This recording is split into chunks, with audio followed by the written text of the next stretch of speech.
अब भजन तो सारे करते हैं, मैं एक मिसाल दे के बताऊंगा कि कौन सा, हम तो उसी को भजन समझे। कोई तो राम राम राम राम सब करते, पर राम के नाम में कितना कलम दो है पर बात की आज भी दो है आगे मेरे याद, वो बताए न। और यही फिर बताता हूं कि राम भी तो चार किस्म के हैं। तुम कौन से राम की पूजा करते हो? दूसरे अगर पहली तुम्हारे शास्त्रों लेके चलते हो तो फिर बताता हूं, एक ना भी तो जो हिलोर उठा के जाप करा जाता, वो जाप कितना है? उस जाप के अगर मैं तो सीधे लफ्जों कहता, जो नीचे नाते कई योगी लोग कंठ जबान तो हम 2000 जाप करते हैं, तो हम कंठ में 500 बतेरे, और कंठ में 500 करते थे, हृदय तो 200 बतेरे, और 200 तक हृदय 200 करता ना भी तो 100 बतेरे। अगर इनको ऊपर न उठा के जब चलते हैं तो फिर ऊपर की मंजिलों पर जाते हैं। बेखरी बाणी तो ऊपर है, तो ये चौबाणी नीचे रह जाती है। अब मैं साधन अभ्यास करने वालों को बताता हूं, ये चौबाणी इससे नीचे ने, चौबाणी नीचे रह कौन सी? परा पसंती मध्यमा बेखरी।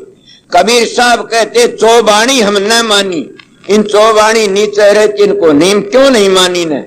इनमें मुक्ति नहीं है ने, तो आपको इनका साधन करने क्या होते? स्वर्गो बैकुंठम चले जा, रिद्धि सिद्धियों फंस जाते हैं, मुक्ति नहीं है इस जगह पर। ये चौबाणी नीचे। कबीर साहब की बाणी तो सीधा कहती है, रुक गे कंठ 10 दरवाजे मचकी ग्यारी रे, मनवा नाय बिचारी रे, लो बीड़ा नाय बिचारी रे। आप बताइए कौन सी कसर छोड़ी कबीर साहब ने कि रुक गए कंठ? जब कंठ रुक जाते 10 दरवाजे रुक जाते, और जब नीचे तो प्राण सुकड़ने शुरू हो जाते। मैं समझदारों के लिए बताता हूं, जो ना बीते पर तड़ते योगी लोग अभ्यास करया करते थे, सुमन करते, जब प्राण नीचे तो सुकड़ते ऊपर को जाते, तो सोचिए जब गुदा चक्कर तो ऊपर आ जाए, इंद्री चक्कर के प्राण लगे, वो जाप बंद हो जाता उनका। कहां गया उनका गणेश? उस तो ऊपर जाते ना भी, कहां गया विष्णु का जाप? वह पराबाणी का जाप बंद हो गया। और जब उस तो लकड़ की प्राण हृदय मान खटकते हैं, फिर भी वो नीचे के जाप सारे बंद हो जाते। हृदय कंठ मान बोलता गरुड़, तो हृदय तभी जी लकड़ जाओ, जाप कहा गया बताइए? इससे फिर कंठ में बयान की ने, फिर जीव जीव रह जाती, सारी बाणी नीचे, जाप कहां गए? सारे खत्म हो गए। प्रश्न कर सकते हो आप लोग, मैं अपनी तजर्बे की बातें बताता हूं, बढ़ावटी नहीं बताऊंगा आप लोगों को।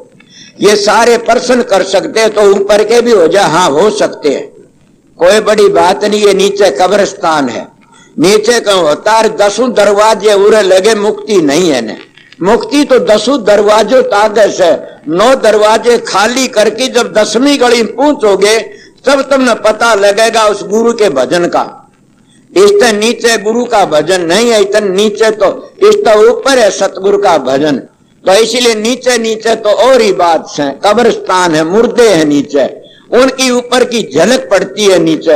आपको हमने कोई समझाओ कि सारा, ये तो हमारे सनातनी लोग भी कहते हैं कि सूर्य की झलक पानी के घड़े में पड़ती है, और पानी के घड़े की झलक दीवार पर पड़ती है। न दीवार पर सूर्य है न घड़े में सूर्य, सूर्य तो ऊपर है। इसीलिए जब नीचे झलक पड़ती है, वह किसकी झलक पड़ती है? वह त्रिकुटी की झलक नीचे पड़ जाती है, उन तीनों अक्षरों की। कौन सा की? अ उ मैं। उन अ उ मैं की झलक की नीचे पड़ती है। अ में क्या बन गया? ब्रह्मा बन जाता है वो नीचे इंद्रिय चक्कर में। और फिर अ में उ में क्या बन गया? विष्णु बन गया, उसकी झलक नाभि में पड़ जाती है। और फिर मैं में क्या बन गया कि सब्जी शंकर जी महाराज, उसकी झलक हृदय में पड़ती है। इन लोगों को तो ये भी नहीं पता ध्यान लगाते किसका लगाए, क्या लगाए, और जिसका ध्यान लगा वहां जाना पड़ेगा। इसीलिए अगर तुमने मंजिलों का पता होता तो तुम धोखा नहीं खाते कभी भी। अब मजली मजली पहुंच जाते, कबीर साहब की वाणी के मजली मजली जा पहुंचा। अब ये ऊपर तक प्रतिबिंब है, ये तो नीचे। इन प्रतिबिंब की पूजा भी नहीं कर सकते हम, तो प्रतिबिंब की पूजा करते हैं। इसीलिए तुम कई भाइयों की निंदा के खंडन करते। कोई खंडन तुम्हारे वेदों में तो बहुत बुरा लिखा से नीचे की पूजा का।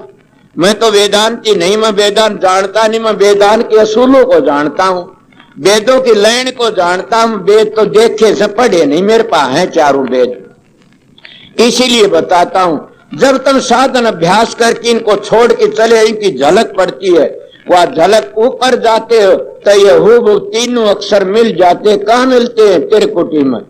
और जहाँ क्या निशानी है वहां जगह ओम की ध्वनि होती है, ओम ओम।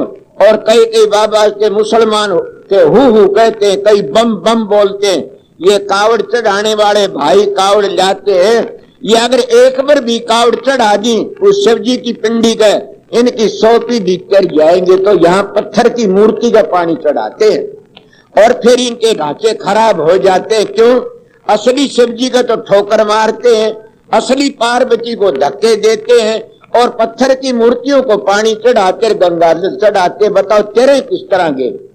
मैं नहीं कहता कबीर सा असली कौन है? घर का शंकर मरे पियासा, बार करे जल धारा, ऐसा पुत्र नरक का अधिकारी, मां दुष्ट हत्यारा। घर का शंकर कौन सा है? घर का शंकर माँ बाप। घर का शंकर कौन है? सासुर ससुरा। इनकी सेवा करनी सीखो, वो शिवजी महाराज खुश हो जाएगा एकदम। और ये कावड़ श्रवण चढ़े और किसी नहीं चढ़ी ने।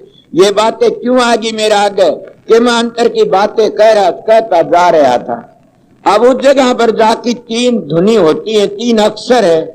उन तीनों अक्षर 3 देवते बन जाते हैं। उनको काफी लोग ओम कह देते हैं। वो मैं इस तरह मिलकी ओम बन जाता। पर इन लोगों ने क्या फिर भी उनको शब्द वो सतगुरु के भजन बिना नहीं निस्तारा। जाग जाग नर जाग क्या सुता, वो सतगुरु का भजन कहाँ मिलता? यही तो एक प्रश्न कराया था सत्संगी ने कि हम समझते नहीं। ये कई मंजिलें होती हैं। एक मंजिल होती है भेखी की, वो भेख करके अपना पेट भरते। एक मंजिल होती है टेकी की, वह जिसमें जाते उसकी टेक पकड़ लेते, बहुत अच्छा। और एक मंजिल होती है साधु की, वो किसी टेक नहीं होता, अपना साधु पणम चला। साधु किसको कहते? साधु उसको कहते साधन अभ्यास करके वेदों की हद में पूछ गया। साधन करता सो साधु तज की आलस बाद विवादु। वो साधन करने वाले का नाम साधु है। और उसका अगली मंजिल पर जो पहुंच जाता वो हंस हो जाता है, बल वो भी गिर जाता। किसी जाए कोई भाई प्रश्न करे जरूर कर लेना मेरे से, मड़वा अपना तजर्बत करना। और हंस की गति को छोड़ करके फिर आगे परमहंस गति पर चले जाते हैं। परमहंस गति का मानस कम डिगता है और वहां आगे उसका आगे संत गति पर चले जा, फिर परम संत बन जाता। वो परम संत का दर्जा सबसे ऊंचा। इसीलिए गुरु के भजन में निस्तारा नहीं है न। गुरु के भजन में निस्तारा हो किस तरह का? दुनिया में तैरने का तो एक ही मार्ग से, दूसरा कोई मार्ग ही नहीं न। वो कौन सा मार्ग से? गुरु का भजन। गुरु का भजन धुनात्मक नाम। और जब मजली मजली पूछ